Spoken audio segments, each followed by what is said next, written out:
이런 제의적 그런 거룩이라는 관점에서 살펴봤습니다. 자, 이제 이 17장부터는 이제 조금 다른 내용입니다.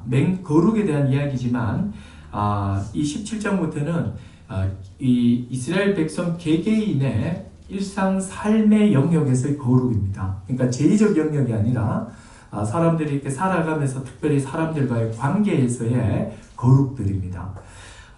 17장은 제물을 드릴 곳을 지정하고 핏째 먹지 말라는 거고, 18장의 내용은 너희들이 나온 이 애굽의 그 가증한 풍속을 쫓지 말고, 그리고 너희가 이제 들어가게 될 가나안 땅의 그 가증한 그런 풍속도 쫓지 말라. 이면서 이 18장 내용을 보면은 이 아침에 참 이 입에 담기도 싫은 수많은 이상한 내용들이 나옵니다. 동성애는 물론이고 이렇게 하여튼 이상한 내용들이 꽉 나옵니다. 이건 입에 담을 필요도 없을 만큼 그런 아주 악한 문화들입니다. 자, 이런 것들을 이제 멀리하라 이렇게 하고 이제 19장에서 이제 보다 구체적으로 거룩에 대해서 말씀을 하십니다.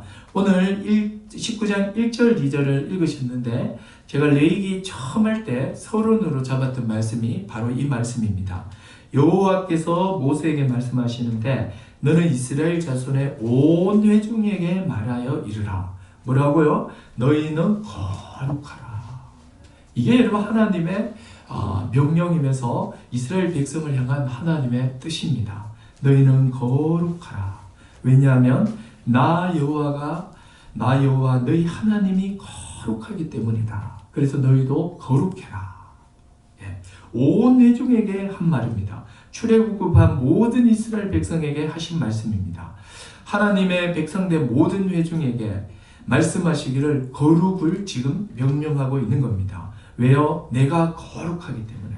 이 거룩은 우리를 구원하신 목적입니다. 하나님께서 우리를 구원하셔서 결국 이루시려는 최종적인 모습은 뭐냐면 거룩입니다. 우리를 거룩에 대한 그림을 가지고서 우리를 끄집어내신 거예요. 이스라엘 백성을 거룩한 백성으로 만들고자 하는 그런 비전을 가지시고 애굽에서 끄집어내신 거예요. 그리고 홍해를 지나오게 하시고 또 이 광야를 지나게 하시고 율법도 주시고 이렇게 하신 거예요. 그래서 하나님의 뜻은 초지일관 거룩입니다. 근데 거룩하라라고 말씀하신 다음에 3절과 4절을 한번 보십시오. 같이 한번 읽어볼게요. 뭐라고 말씀하시는지 한번 보십시오. 자, 시작. 너희 각 사람은 부모를 경외하고 나의 안식일을 지키라. 나는 너희의 하나님 여호와이니라. 너희는 헛된 것들에게 향하지 말며 너희를 위하여 신상들을 부어 만들지 말라. 나는 너희의 하나님 여호와이니라. 자, 지금 1절과 2절에서 내가 거룩하니 너희는 거룩하라 이렇게 해놓고는 지금 바로 무엇과 연결하고 있습니까? 3절, 4절을 보니까 많이 익숙한 말이죠. 순서는 좀 순서는 그 십계명에 따르고 그 십계명 순서를 따르고 있지 않지만 그 내용이 다 십계명 내용이에요. 부모를 갑자기 경외하라. 그리고 또 나의 안식일을 지키라. 그리고 4절에 부어 만들지 말라. 그러니까 이 십계명의 5에서 10번째 계명, 오른쪽 돌판의 말씀과 왼쪽 돌판의 말씀을 지금 한꺼번에 하고 계신 것입니다. 여러분, 이게 무슨 이야기겠습니까? 바로 거룩이라는 것은 일상적인 삶에서 이 하나님의 백성으로 부름을 받은 개개인의 거룩은요, 하나님의 뜻이 담겨 있는 하나님의 말씀대로 사는 거예요. 바로 율법대로 살아가는 거예요. 이게 바로 거룩이다 하는 거예요.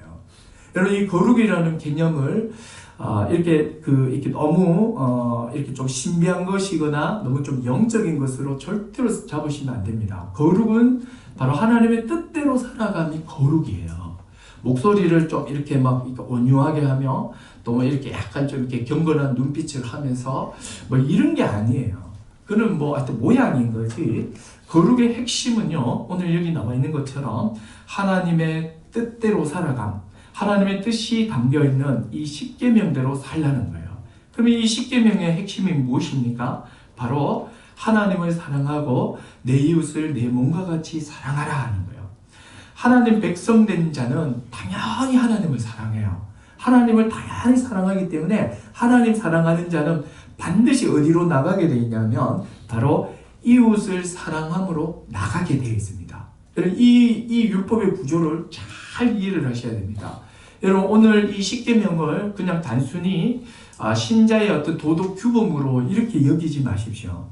도덕 규범으로 주신 것이 아니라 거룩의 실현으로서 거룩을 실천하기 위해서 주신 거예요. 십계명이기 전에 더 큰 명령이 뭐냐면 내가 거룩하니 너희도 거룩하라. 이 거룩에 대한 명령이 먼저예요. 그리고 하나님께서 자기 백성을 언약을 맺으셨죠. 언약을 맺으시고 내가 너희의 하나님이 되며 너희는 내 백성이 된다. 어떤 백성이 되냐면 거룩한 백성이 된다. 이 거룩에 대한 이 명령이 먼저 있었습니다. 그리고 이제 뒤에 따라 나오는 것이 뭐냐면 십계명이에요. 율법이에요. 그러므로 여러분 이 율법은 하나님의 뜻이 담긴 이 율법은 바로 거룩과 관련되어 있고 거룩을 실현하기 위해서 주신 하나님의 말씀입니다. 거룩은 하나님의 뜻을 삶에서 나타나고 드러나게 되어 있다는 사실입니다. 그래서 우리가 이 거룩을 이야기를 할 때는 반드시 하나님의 뜻에 순종함으로 나오는데 그 뜻이 가장 분명하게 잘 드러나 있는 것이 십계명이에요. 그래서 하나님께서 십계명 내용을 말씀하시는 겁니다. 자, 근데 여기서 우리가 또 아셔야 되는 게 하나님 사랑과 이웃 사랑은 분리되어 있지 않아요. 지금 교회 안에는 이게 너무 이렇게 분리돼서 이해되는 경향이 너무 많습니다. 이게 하나님과 관계가 좋으면 이웃과의 관계가 아무렇지 않아도 된다고 생각해요. 옛날에 한 번은 이런 적이 있었습니다. 여의도 광장에서 한 100만 명이 넘는 사람들이 70년대에 집회를 열었습니다. 뜨겁게 나라와 민족을 위해서 기도하고 이렇게 막 이렇게 찬양하고 뭐 성령도 받고 난리가 났었죠. 근데 돌아가고 난 다음에 거기 완전 쓰레기 더미가 됐습니다. 완전히 쓰레기 산이 돼버렸어요. 여러분 우리가 이럴 수 있는 거예요. 하나님 사랑함이 이 나라를 사랑하고 이웃을 사랑하는 걸로 나타나야 되거든요. 근데 지금 이 많은 사람들이 교회 안에는 이 하나님 사랑함이 그냥 이 개인주의적인 이런 삶에 그대로 그냥 갇혀있게 만듭니다. 더 손 내밀고 더 이렇게 이타적이며 더 가까이 가며 이렇게 더 섬기며 이걸로 나가지 않는다는 거예요. 왜 그렇겠습니까? 이걸 분리해서 이해하고 있기 때문입니다. 절대로 하나님 사랑과 이웃 사랑은 분리될 수 없습니다. 그 분리될 수 없음이 어디서 나오느냐면 5절에서 8절을 보면 갑자기 하나님께서 한번 이 구조를 잘 보셔야 돼요. 1, 2절에서 하나님께서 거룩을 명령을 하셨고 그리고는 그 거룩을 실현하는 것이 뭐냐면 바로 십계명이야. 나의 뜻이 적혀있는 이웃사랑, 하나님 사랑을 실현하는 거야. 이렇게 말씀하시고 난 다음에 또 갑자기요. 많은 제물 중에서 화목 제물 이야기를 하시는 거예요. 그래서 5절에서 8절 봐봐요. 너희는 화목 제물을 여호와께 드릴 때 기쁘게 받으시도록 드리고 자, 6절에서 8절은 그 제물은 드리는 날과 이튿날에 다 먹어라. 셋째 날 남으면 다 불살라라. 이렇게 나옵니다. 여러분 화목 제물은 하나님께 감사함으로 드려요. 그리고 유일하게 이 제물은 이 제사장이 아닌 일반 백성이 함께 먹을 수 있는 유일한 제물이 화목 제물이잖아요. 그래서 이 보통은 송아지나 염소 뭐 양을 드리잖아요. 그리고 하나님께 드린 다음에는 어떻게 해야 됩니까? 이웃을 불러다가 어떻게 해야 된다죠? 같이 먹으라 하는 거예요. 하나님을 사랑함으로 하나님께 예배드리고 그리고 예배드리고 남은 그 제물을 이웃을 불러서 함께 먹는 것을 통해서 하나님 사랑과 이웃 사랑이 바로 이렇게 연결되어 있다는 것을 지금 보여주고 있는 것입니다. 그러므로 이웃 사랑이라는 것은요, 하나님을 사랑하는 것을 전제하고 있는 거예요. 그래서 성경에서 때로는 이런 경우가 있어요. 하나님 사랑을 빼버리고 이웃을 사랑하라 이것만 나올 때가 있어요. 이것만 딱 나올 때는 무엇이 전제되어 있냐면 바로 화목 제물을 드리는 것처럼 하나님 사랑이 전제되어 있는 거예요. 하나님 사랑이 전제되어 있고 그리고 거기에서 이웃 사랑으로 나아가는 거예요. 그래서 오늘 이 구조도 한번 보십시오. 이 화목 제물 이야기하고 난 다음에 이제 19장 9절에서 이제 18절까지 사실은 뭐 뒤에까지 계속 이어집니다만은 대표적인 게 이제 9절부터 18절까지가 바로 구체적으로 이웃을 사랑하는 것이 무엇인지, 개별적 거룩의 삶이 어떤 삶인지를 지금 한 5가지로 쭉 이야기하고 계세요. 이게 다 뭐냐면 실제적인 하나님 백성이 실제적으로 옆에 있는 다른 사람과 어떤 관계를 맺으면 어떻게 대해야 되는지 실제적인 삶의 모습이에요. 이웃 사랑의 아주 실천적인 모습입니다. 18절까지 자세히 살펴보면 하나님께서 자기 백성이 어떤 삶을 살기를 원하셨는지 아주 잘 나옵니다. 거기 우리 18절, 9절, 10절 두 절 한번 읽어보도록 하겠습니다. 죄송합니다. 19장 9절과 10절입니다. 자, 같이 한번 읽어보겠습니다. 시작.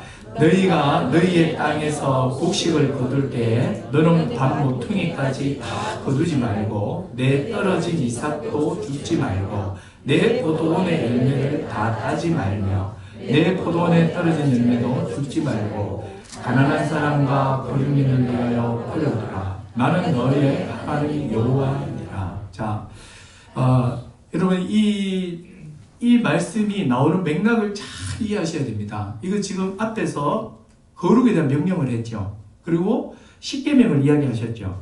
그리고 이 십계명에 하나님 사랑과 이웃 사랑이 있다고 그랬죠. 화목 제물을 통해서 하나님 사랑과 이웃 사랑이 연결되어 있다는 것을 가르쳤죠. 그리고는 이제 9절부터 18절까지는 그럼 이제 보다 구체적으로 제2적 관점에서의 거룩이 아니고 일상적인 생활에 있어서 같은 하나님 백성에게 어떻게 대해야 되는지를 지금 구체적으로 이야기를 하는 거예요. 그 첫 번째 나오는 게 뭡니까? 바로 경제적 약자를 구제하라. 이게 여러분 핵심이에요.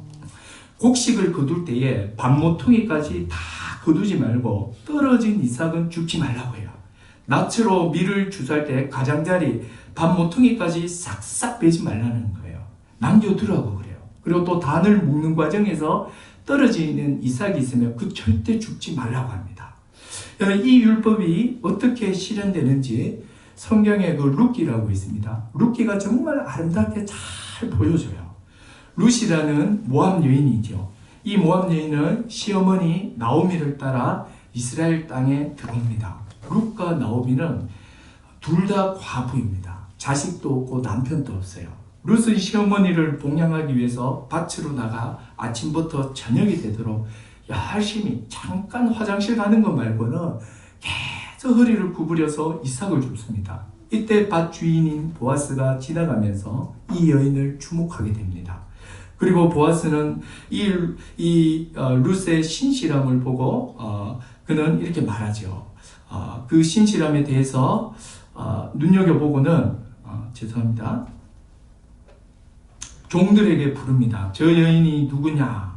이렇게 부르자 저 사람은 바로 과부 나오미를 섬기고 있는 룻이다라고 이야기를 합니다. 그래서 보아스는 룻의 그 신실함을 칭찬하고 종들을 부릅니다. 그리고 아주 은밀하게 명령을 하나 내려줘요. 룻을 위해서 곡식 다발에서 조금씩 이삭을 빼가지고 땅에 뿌려주라는 거예요. 떨어진 것만 줘도 되는데 의도적으로 곡식 다발에서 이걸 빼가지고 떨어뜨려 주라는 거예요. 경제적 약자인 룻에게 일부러 단에서 뽑아 밭에 버려 죽게 하게 만드는 거예요. 종들에게 은밀히 시키는 거예요. 기분 나쁠 수 있으니까. 경제적 능력이 전혀 없는 나오미와 룻은 보아스라는 사람의 자비로 굶지 않고 배부를 수 있었던 거예요. 보아스는 자연스럽게 떨어진 이삭으로도 충분히 가난한 자를 위한 의무를 다 한 겁니다. 그럼에도 불구하고 일부러 단에서 뽑아서 떨어뜨리게 해주는 거예요. 그것도 은밀하게 몰래. 이렇게 해서 룻과 나오미가 이 가난에서 구제받는 겁니다. 얼마나 아름다운 모습인지 모릅니다. 하나님께서는 이스라엘 백성들에게 자신의 소유 속에는 가난한 자의 같은 하나님 백성이 된 사람들 중에 가난한 자가 발생할 수 있어요. 그래서 그 가난한 자의 몫이 반드시 있다는 사실을 이렇게 가르치신 거예요. 이걸 잘 알았던 보아스는 이 나오미와 룻의 소식을 듣고는 일부러 흙 뿌려주는 거예요. 일부러 뽑아 뿌려주는 거예요. 수확할 때마다 늘 가난한 자를 생각하게 하신 겁니다. 그래서 거기 오늘 말씀에 보면 말씀에 나온 것처럼 이게 다 배지를 말고 또 뭐가 있습니까? 포도 같은 경우에도 열매를 다 따지 말라는 거예요. 주로 이렇게 꼭대기 부분은 남겨놔야 돼요. 그래도 열매도 떨어진 거는 죽지 말라는 거예요. 열심히 내가 가꾸고 내가 열매를 맺은 게 맞아요. 그런데 수확을 할 때는 기억하라는 거예요. 너의 그 소유에는 너의 동족, 너와 같은 하나님의 백성이 가난한 자의 몫이 들어있다. 이걸 하나님께서 가르치셨던 겁니다. 그러면 왜 가난한 자의 몫을 기억하게 하셨을까요? 왜 하나님께서는 가난한 자의 몫을 이렇게 생각하라라고 말했을까요? 하나님 나라가 온전히 완성하기까지는 이 땅에는 기근과 추위와 결핍이 늘 존재합니다. 하나님의 백성으로 부름받았지만 여러 이유로 극심한 가난 속에 들어갈 수 있어요. 스스로 힘으로는 도저히 설 수 없는 가난을 맞이할 수 있습니다. 조금 전 살펴본 루스의 가족처럼 시어머니도 과부고 자기도 과부입니다. 이런 경우에는 방법이 없어요. 아무도 손 내밀지 않으면 이 사람들은 굶어 죽기 딱 알맞은 사람입니다. 여성의 경제 활동이 제한된 고대 사회에서 과부와 고아는 최극빈자예요. 완전히 그 사회에서 가장 약자라고요. 누군가의 도움이 없이는 절대로 혼자 살아갈 수 없는 사람들이 바로 과부입니다. 하나님께서는 하나님의 백성이 이런저런 이유로 극심한 가난을 맞이할 때 서로 도울 것을 명령하신 거예요. 자신의 가진 것의 일부를 통해서 돕게 하신 겁니다. 극심한 가난 속에 빠진 사람은 거룩한 삶을 살 수 없기 때문이에요.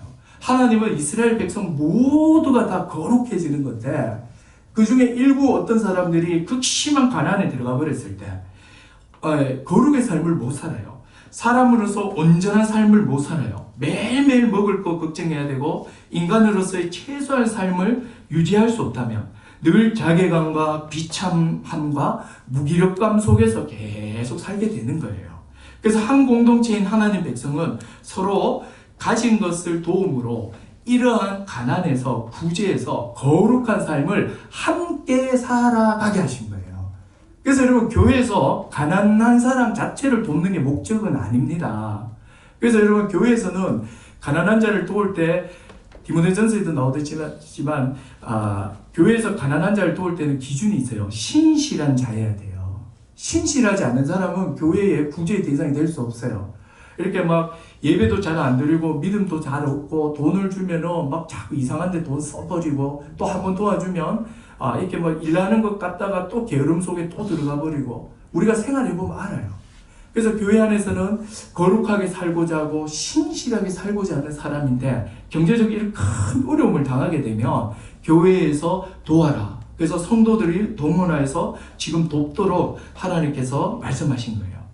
여러분 이 말씀은 성령을 받고 새언약 백성된 우리에게도 여전히 유효하다는 사실입니다.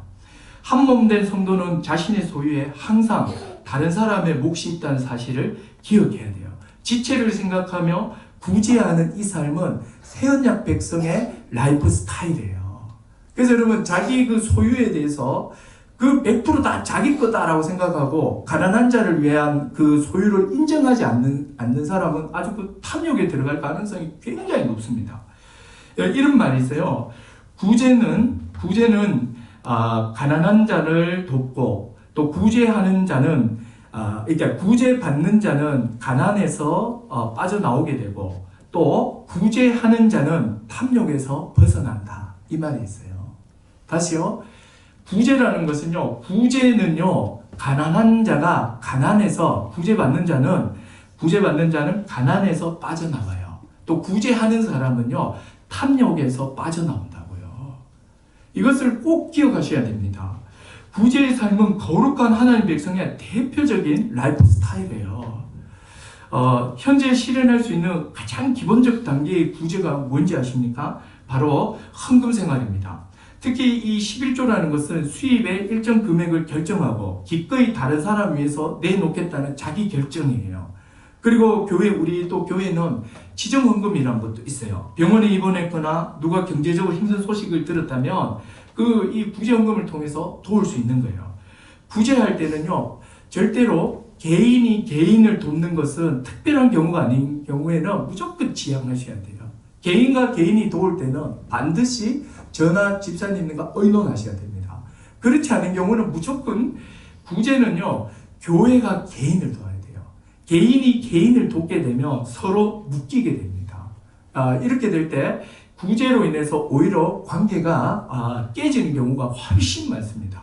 그래서 여러분 항상 자신의 소유에 대해서 다른 사람, 다른 성도, 가난한 자의 몫이 늘 있다는 생각을 늘 하셔야 됩니다.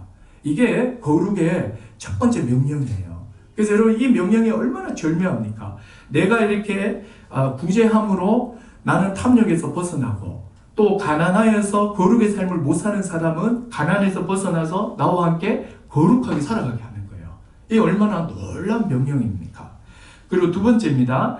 두 번째 11절과 12절입니다. 자, 같이 또 한번 읽어보겠습니다. 시작. 너희는 도둑질하지 말며 속이지 말며 서로 거짓말하지 말며 너희는 내 이름으로 거짓 맹세함으로 내 하나님의 이름을 망치지 말라, 욕되게 하지 말라. 나는 여호와니라. 자, 여러분 한 명령을 줄 때마다 뒤에 나는 여호와다, 나는 여호와다라고 이렇게 계속 붙고 있죠. 왜 이렇게 살아야 되는지를 다 미성해요. 내가 여호와 하나님, 내가 거룩한 하나님이기 때문에 너희가 이렇게 살아야 돼라고 말하는 겁니다. 자, 여기 도둑질하지 말고 속이지 말고 거짓말하지 말고 거짓 맹세하지 말라고 하죠. 주로 언어와 관련된 말씀입니다. 하나님의 백성을 대상으로 도둑질하고 속이고 거짓말하고 거짓 맹세하지 말라는 거예요. 하나님께서 왜 같은 백성끼리 이런 짓을 하지 말라고 할까요? 이보다 더 나쁜 짓도 많아요. 유괴하고 사람 죽이고 모함하고 얼마나 많습니까? 근데 11, 12절에서는 나열된 행동들은 다 언어와 관련된 것들이죠. 이거의 공통점은 무엇일까요? 바로 이 11, 12절에서 있는 이런 것들이 공동체 안에 행하게 되면 어떤 일이 벌어지냐면 서로를 신뢰하지 못하게 되고 진실한 관계를 다 파괴시켜 버립니다. 그래서 이 명령의 핵심은 하나님 백성 간의 관계에 대한 말씀입니다. 하나님의 백성은 신실한 관계를 만들어 가야 해요. 하나님의 백성은 피상적 관계가 아니라 진실한 관계를 이루어 가야 된다는 겁니다. 여러분, 인류가 타락하기 전에 아담과 하와는요, 서로 한 몸이었습니다. 아담은 하나님께서 만든 하와를 보고 이는 내 뼈 중에 뼈요 살 중에 살이라고 고백을 했죠. 바로 우리는 한 몸이라는 거예요. 원래 사람이 한 몸 된 존재예요. 연합된 개인으로 살아가는 거예요. 여러분, 사람의 이 행복, 그러니까 사람입니다. 사람, 믿는 자든 안 믿는 자든 모든 사람이 가지고 있는 공통된 행복의 아주 중요한 조건 중에 하나가 뭔지 아세요? 의미 있는 관계입니다. 의미 있는 관계예요. 여기서 말하는 의미 있는 관계라는 것은 어떤 일로 인한 일 때문에 맺어진 거리적 관계가 아니라 정말로 어떤 그 친밀함을 느낄 수 있는 의미 있는 관계가 많을 때 우리가 행복하다라고 느끼는 거예요. 여러분, 하나님께서는 원래 사람을요, 연합된 개인으로 다 만들어 놓으셨어요. 그래서 사람과 사람은 이렇게 한 몸 안에서 이렇게 아주 풍성하게 교제하면서 의미 있는 관계를 맺어 왔던 것입니다. 그러나 죄는 이 연합된 관계를 파괴하고 분열시켜 버렸어요. 모든 인간은 뿔뿔이 흩어져서 개별적 존재가 되어버렸고 자기가 왕인 양 아주 자기중심적으로 살아가게 되었던 거예요. 하나님께서 예수 그리스도를 통해서 자기 백성을 부르시고 다시 그리스도 안에서 하나 되게 하신 거예요. 한 몸 한 세 사람으로 완전히 새롭게 빚어 놓으신 거예요. 그래서 이제는 교회는 한 몸으로 한 가족으로 살아가는 거예요. 즉 아담 타락하기 전 아담과 하와의 연합된 개인으로 살게 하신 거예요. 이게 참 놀라운 은혜인 거예요. 위장하거나 숨기지 않고 있는 그대로 자신을 드러낼 수 있습니다. 여러분 한번 보십시오. 이 진실된 관계에서는요, 자신을 속이지 않아요. 자신을 가리지 않아요. 다 보여줄 수 있어요. 그러나 이렇게 진실되지 못한 그런 관계에서는 자기를 어느 정도 숨겨야 됩니다. 다 보여주면 안 돼요. 패를 다 보여주면 이용당하죠. 그죠? 이게 어떻게 보면 교회 밖의 세상입니다. 죄가 만들어낸 사회의 부주예요.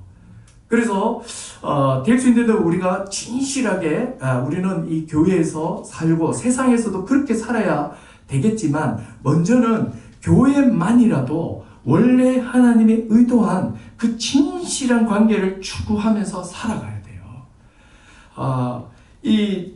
우리가 이렇게 관계를 맺어가는 데 있어서 이런 게 있어요. 아주 시간은 오래됐는데 피상적인 관계들이 있습니다. 그냥 보면은 묻는 게 똑같고 얼굴 표정이 똑같아요. 그냥 안녕하세요, 안녕하세요, 안녕하세요, 안녕하세요. 3년이 지나도 안녕하세요, 별일 없지요, 별일 없습니다.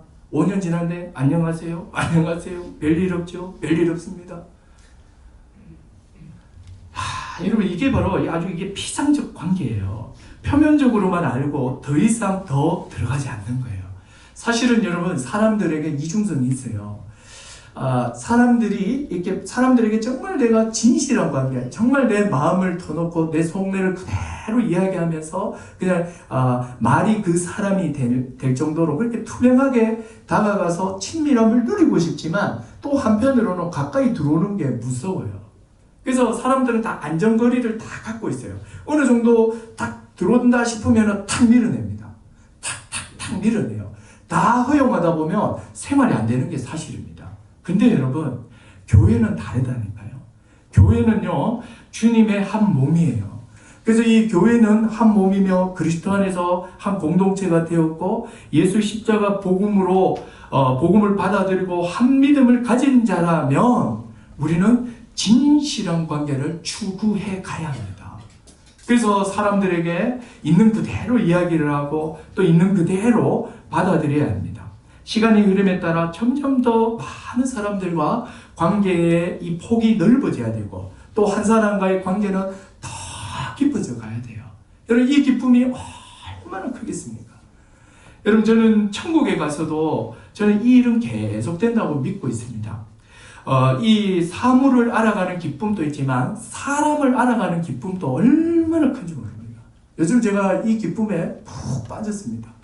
어떤 사람을 제가 봤는데 굉장히 이렇게 조용할 줄 알았는데 빨간 치마 입고 이렇게 춤추는 걸 보고 와, 놀랍다 이렇게 하고, 또 했는데 또 막 수영도 잘한다 하고 피아노도 잘 치고 하여튼 누군지는 모르는데 그 알아가는 게 너무 멋있어요. 재미가 있어요. 또 막 이 헤어스타일도 막 바뀌는데 놀라워요. 죄송합니다. 하여튼 사람 알아가는 재미가 너무 커요. 저도 제 자신을 막 이렇게 하나하나 알아가지고 또 그 사람이 나에 대해서 하나하나 새로운 걸 막 알아갈 때 너무 기쁜 거예요. 그죠? 근데 여러분, 세상에서는 사람을 알아갈 때는 다 목적이 있잖아요. 뭔가를 이루기 위한 목적이 있는 거예요. 사람 자체를 알아가는데 별 관심이 없다니까요. 그러나 여러분, 하나님 백성은 그렇지 않아요.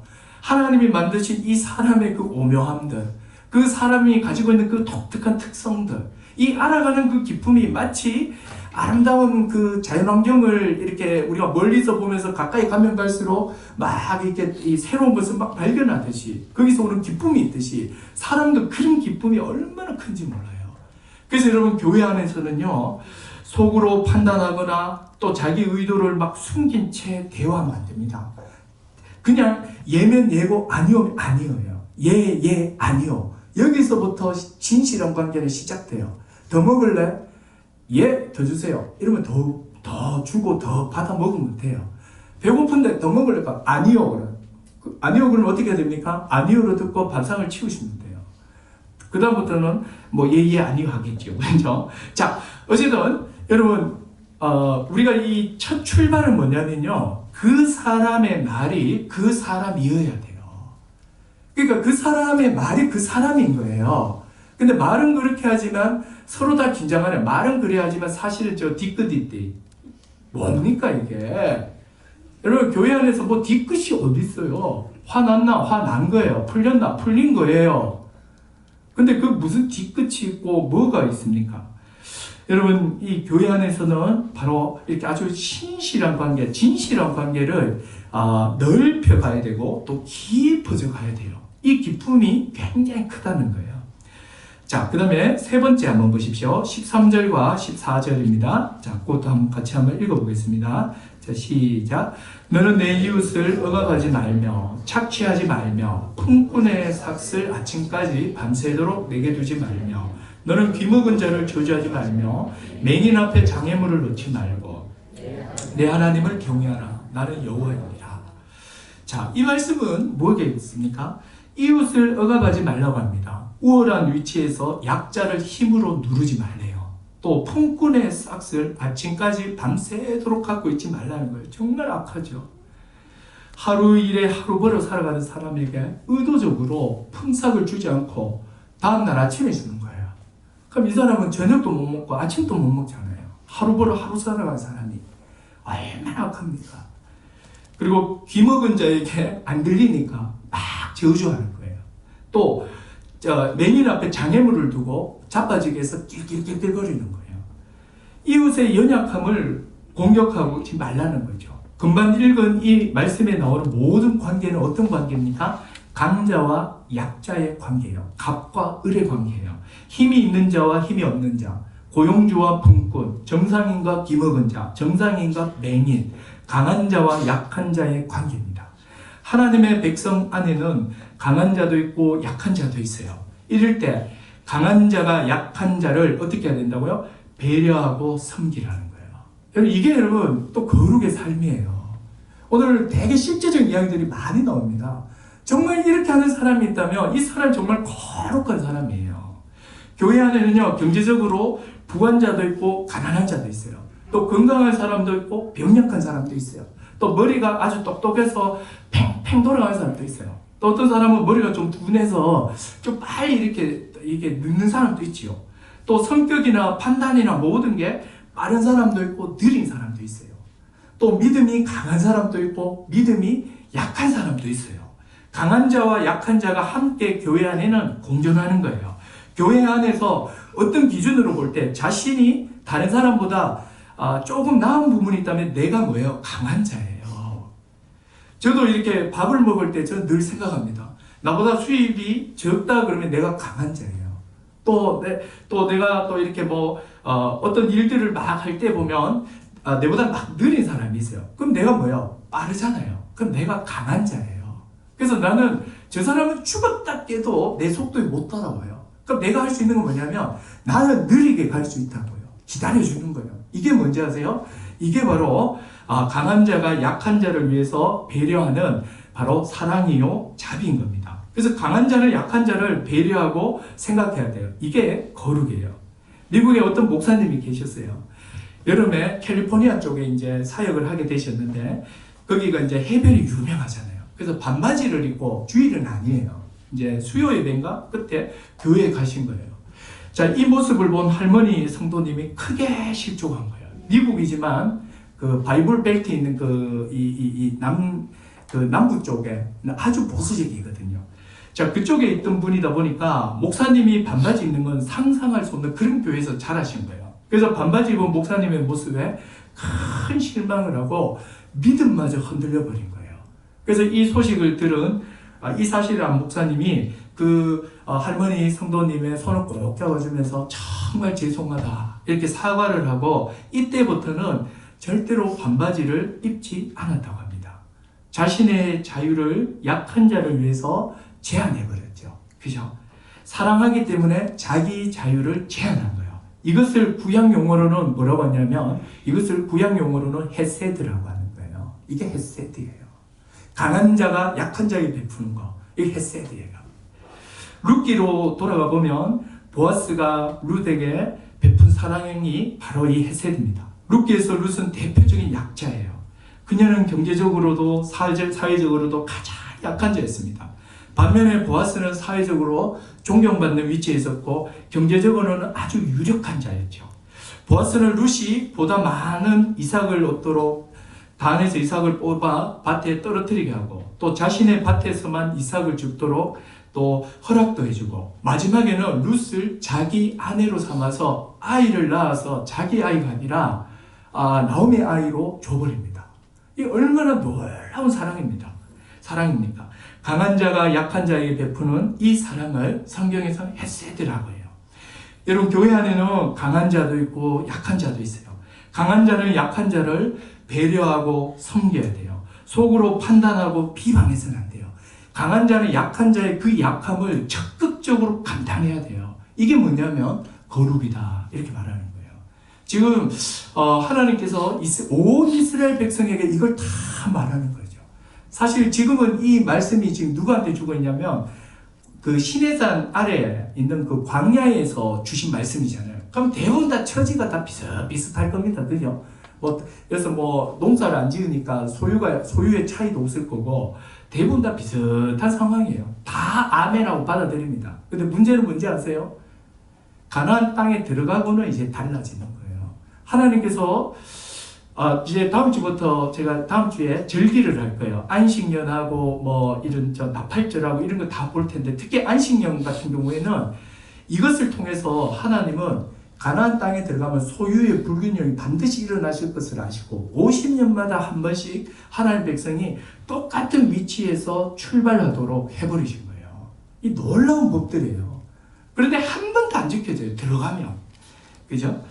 자, 그리고 네 번째 한번 보도록 하겠습니다. 네 번째는 15절과 16절입니다. 이것도 같이 한번 읽어볼게요. 시작.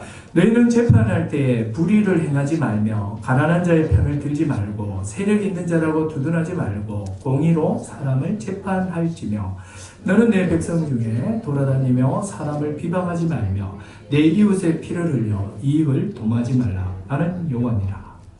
15절은요. 재판할 때 불의를 행하지 말며 이렇게 나오죠. 하나님의 말씀을 적용하면서 공정하게 하라는 거죠. 교회법을 적용할 때 가난한 편에도 서지 말고 세력이 있는 자의 편에도 서지 말고 오직 하나님의 말씀을 공정하게 적용하라고 합니다. 여러분 이게 지금 특히 말씀을 맡았고 말씀으로 치리하는 목사나 장로가 가져야 될 아주 중요한 기준점입니다. 목사도 이런 부분에서 아주 철두철미해야 되겠지만 장로님은요 완전히 더 철두철미해야 돼요. 완전히 기계처럼 적용해야 돼요. 어떤 것에 흔들리지 말고 나하고 관계가 깊다고 해서 느슨하게 적용하고 이러면 안 돼요. 그냥 하나님의 말씀에 비추어서 누구든지 다 똑같이 적용해 나가야 된다는 거죠. 자, 그리고 16절이 보면 15절하고 조금 연결이 잘 안 돼요. 연관성이 쉽지가 않죠. 어떤 억울한 일이 있거나 또 소유와 관련된 일이 발생했을 때는 재판이라는 공정한 절차를 따라 행해야 합니다. 그런데 지금이야 법률 제도가 잘 정비되어 있고 또 전문 법률가의 도움을 받으면 법을 통해서 분쟁을 잘 해결할 수 있죠. 그런데 고대에는 자력으로 해결하는 경향이 많습니다. 다른 사람을 그러니까 자기가 어떤 교회 안에서 또 이 이스라엘 백성들 안에서 어떤 피해를 입거나 억울한 관계가 있거나 이해관계가 딱 물려게 됐을 때 재판이라는 이 공정한 절차를 통해서 해결을 해야 되는데 이게 잘 정비가 안 되어 있다 보니까 어떻게 해결을 하느냐 하면 16절에 한번요. 이렇게 나온 거죠. 사람을 비방하거나 자기 힘을 사용해서 이익을 도모해버리는 거예요. 그래서 16절에 이 말씀은 하나님이 궁극적인 심판자이심을 믿고 정해진 절차를 따라 공정하게 처리하라라는 그런 말씀입니다. 그래서 이 교회에서도요, 억울한 일을 당하거나 안 좋은 일이 생기면요, 자기 마음대로 절대로 하려고 하지 마십시오. 약간 억울하거나 자기가 뭔가 좀 당하면 사람들은 교회도 하나의 그 사회이고 질서가 있단 말이에요. 그럼 교회의 질서를 막 흔들지 마시고 막 돌아다니면서 비방하고 사람들 막 들쑤시고 자기 억울함을 막 이야기를 하고 때로는 자기 힘을 사용해서 그 사람을 우회적으로 보복을 해버린다든지 이런 짓 하지 말라는 거예요.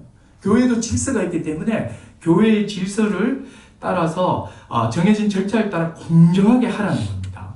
교회의 질서 안에서 처리해야 되는 거예요. 예, 하여튼 뭐 요거는 요 정도 하고, 예, 마지막 부분이 좀 중요해서 요거만 오늘 좀 자세히 좀 더 다루고 말씀을 마치겠습니다. 자, 17, 18절 한번 보세요. 5번째입니다. 자, 천천히 한번 읽어보십시오. 이 아주 이게 놀라운 말씀을 또 하고 계세요. 5번째, 시작. 너는 내 형제를 마음으로 미워하지 말고 내 이웃을 반드시 견책하라. 그러면 내가 그에 대하여 죄를 담당하지 아니하리라. 원수를 갚지 말고 동포를 원망하지 말며 내 이웃 사랑하기를 내 자신과 같이 사랑하라. 나는 여호와입니다. 예. 17, 18절은요 행동적인 것이 아니죠. 사람의 미움에 대한 말이에요. 마음에 대한 말씀이에요. 미움이라는 마음을 너희는 갖지 마라 이렇게 말해요. 여러분, 미움을 해결하라 이 말입니다. 지금 왜 이렇게 미움을 크게 다룰까요? 왜냐하면요, 미움은요 모든 관계를 파괴시켜버리는 잠재적인 폭탄입니다. 시한폭탄이에요. 째깍 하면서 시간이 막 지나고 있는 거예요. 이 부부간에도요 이 미움을 숨긴 채 살아갈 수 있어요. 또 부모 자식 간에도요 미움을 숨긴 채 살아갑니다. 그러다가 임계치에 딱 도달하게 되면 갈라서거나 집을 나가는 거예요. 그죠? 지금 우리 사회 전체도 갈등 상황이죠. 다들 미움을 한 움큼씩 쥐고 살아갑니다. 크게 보면 보수와 진보라는 서로에 대한 미움을 갖고 있고, 지금 요즘에 또 막 서서히 보이는 게 뭐냐면 노년층과 청년층 간의 미움이 서서히 커져가고 있어요. 지금 미워하는 이 마음은요 모든 인간과 함께 갈등의 동기이면서 시작점입니다. 하나님께서는 이 관계를 파괴하는 원인인 미움의 마음을 잘 보셔야 됩니다.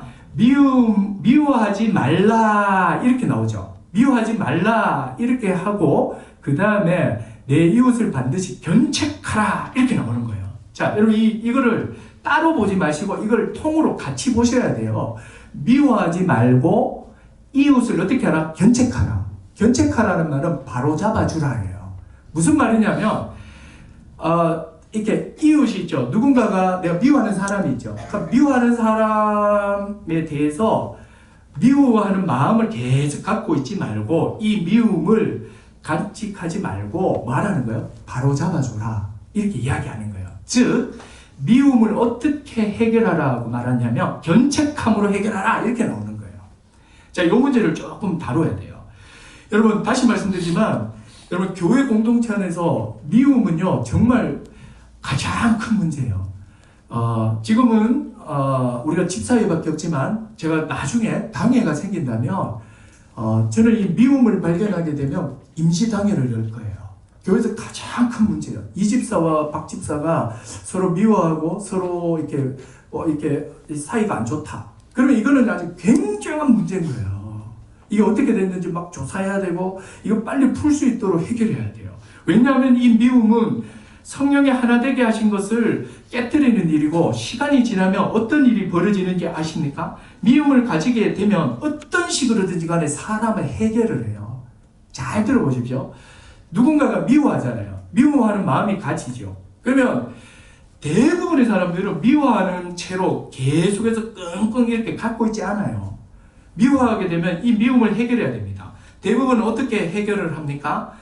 비방하거나 비난해요.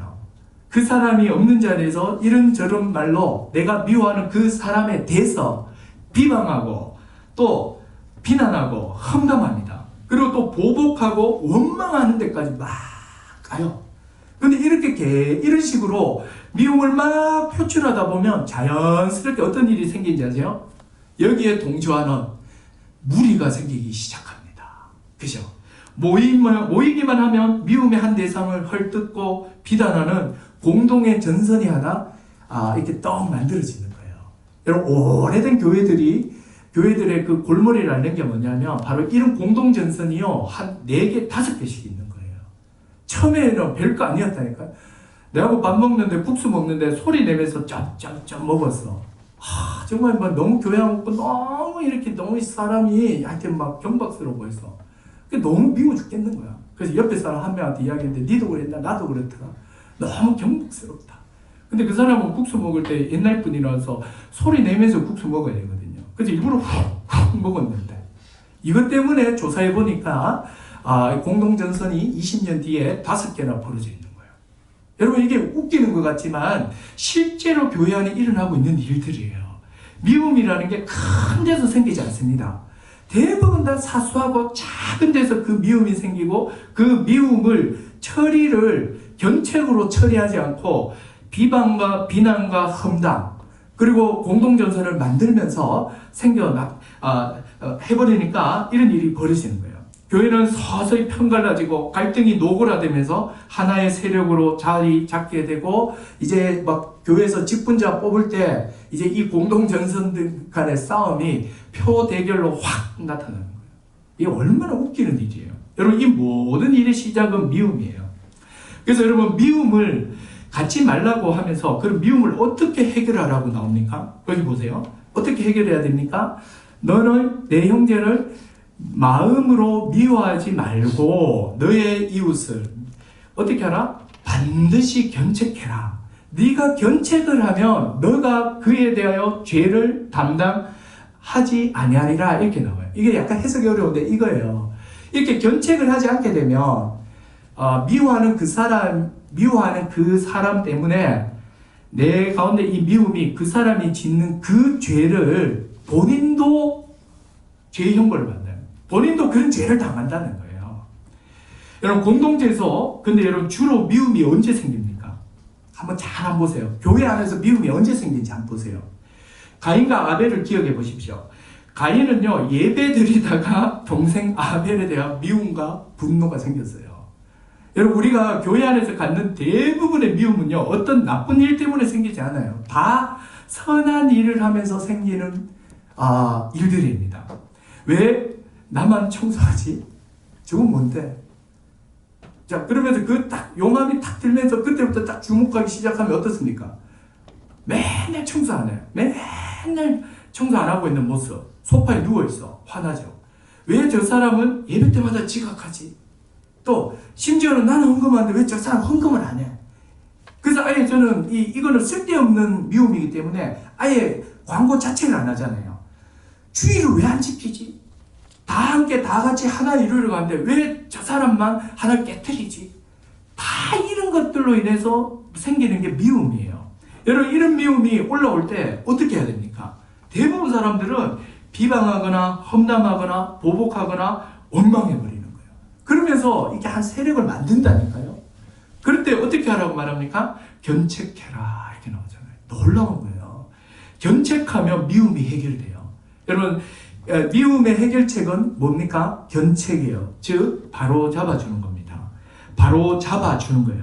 성경에서 바로 잡아주는 3단계를 배우셨죠. 처음에 어떻게 해야 됩니까? 개인적으로 사랑하는 마음으로 권면을 하셔야 돼요. 네가 뭐가 잘못했는지. 처음에 사실은 아까 말씀드린 것처럼 이런 저런 우리가 교회 생활에 나름대로 룰이 있는데 이런 룰을 막 지키고 하는데 누군가가 깨면 사실은 마음이 그렇잖아요. 또 말씀대로 나는 이렇게 막 사는데 말씀대로 안 사는 사람을 보면 안타까움이 올라오기 전에 먼저 드는 마음은 미움이에요. 분노예요. 화예요. 그때는 어떻게 해야 됩니까? 그 미움을 계속 품고서 막 이렇게 험담이나 비난이나 공동전선을 만드는 쪽으로 풀어가면 안 된다고요. 더 나쁜 거예요, 이게. 그때는 어떻게 해야 됩니까? 바로, 견책, 바로 잡아줘야 돼요. 그 사람의 명예를 철저히 지켜주면서 정말 미움이 어느 정도 쫙 가라앉고, 여기 18절에 있는 것처럼 뒤에 보세요. 내 이웃 사랑하기를 내 자신과 같이 사랑하라. 정말 이 말씀이 정말 깊이 내 마음에 이렇게 뿌리 내릴 때까지 묵상을 해야 되는 거죠. 저 사람도 우리 주님의 핏값으로 산 사람이요 나와 함께 하늘나라를 유업으로 받을 자요. 나도 저렇게 연약해질 수 있고 내가 저렇게 연약해졌을 때 저 사람이 나를 도와줄 건데 이런 마음이 들 때까지 기다리셔야 돼요. 그러고 난 다음에 온유한 심정을 갖고서 개인적으로 가서 권면해야 돼요. 너가 이런 일을 해서 내가 좀 이렇게 이건 잘못됐다고 생각한다. 내가 계속 이렇게 가면 우리가 함께하지 못할 거면 너무 두렵다. 빨리 이렇게 돌이켰으면 좋겠다. 이렇게 딱 말해주면 되잖아요. 근데 희한하게도 이렇게 딱 말하는 순간요, 미움이 사라지는 거 아세요? 바로 잡아주는 순간 미움이 사라져요. 그래도 그 사람이 회개하지 않거나 바로 잡히지 않으면 한두 사람, 신실한 사람을 데리고 가서 다시 한 번 더 그 사람의 잘못을 확증하는 거죠. 근데 대체로는 이런 개인적인 이런 그 갈등에서는 대부분요, 1단계 가면 다 해결이 됩니다. 심각한 죄가 아니고는 다 해결이 돼요. 그 다음에도 해결 안 되면 뭐 교회에서 권면하고 뭐 이런 게 있죠. 자, 그래서 견책할 때 여러분 미움이 해결됩니다. 미움은 품지 말고 바로 잡아줌으로 해결하십시오. 이게 오늘 그 거룩의 5번째 하나님의 말씀이에요. 여러분 이 5가지 기억나십니까? 일상생활에서 개별의 거룩입니다. 경제적 약자를 구제해야 돼요. 자신의 수입에서 가난한 자의 몫이 늘 있다 생각을 해야 돼요. 또 그런 진실한 관계를 추구하고, 또 자기가 어느 부분에 강한 자라면 늘 약한 자를 배려하는 헤세드를 베풀고, 또 공정하게 말씀을 적용하고, 미움이 생길 때마다 그 사람을 바로잡아주고, 이 바로잡아줌으로 미움을 해결해 나가고, 여러분 우리는 이런 사람을 거룩한 자다 이렇게 말하는 거예요. 이게 하나님께서 원하시는 거룩의 아주 구체적인 모습입니다. 기도하겠습니다. 이 시간에 우리 같이 한번 말씀 생각하면서 한번 기도했으면 좋겠는데, 여러분 이 말씀을 주신 하나님은 동일하세요.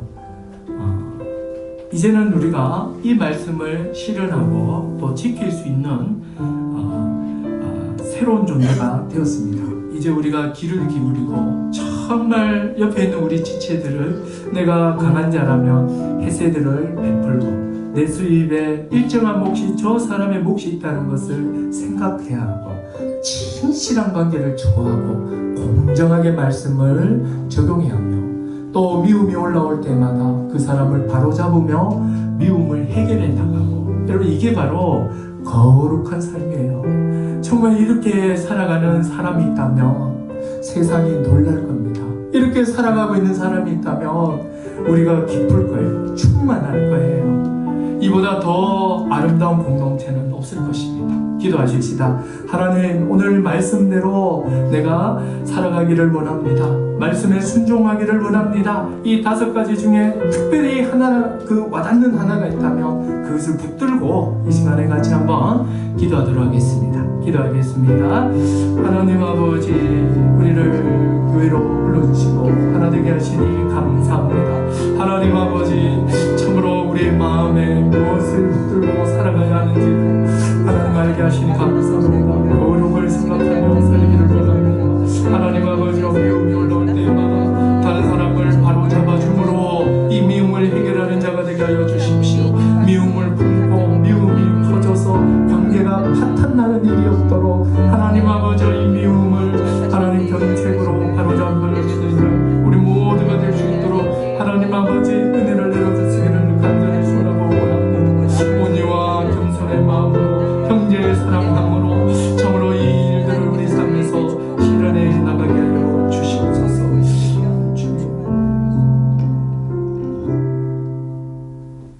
예수님의 이름으로 기도드렸습니다. 아멘. 이 시간에 우리 말씀을 생각하면서 이 말씀에 우리 자신을 헌신하는 마음으로 주께 엎드려 찬송하며 봉헌하겠습니다.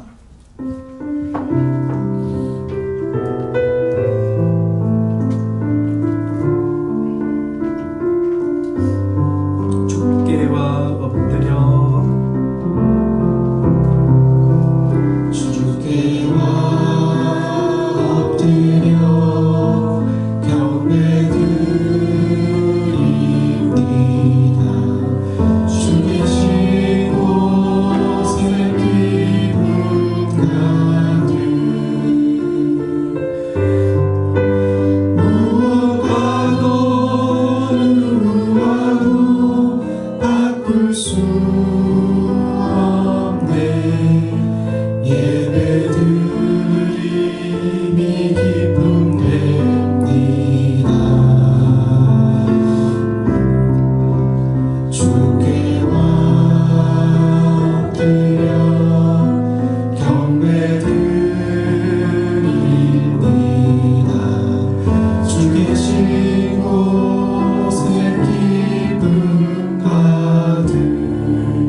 순종함으로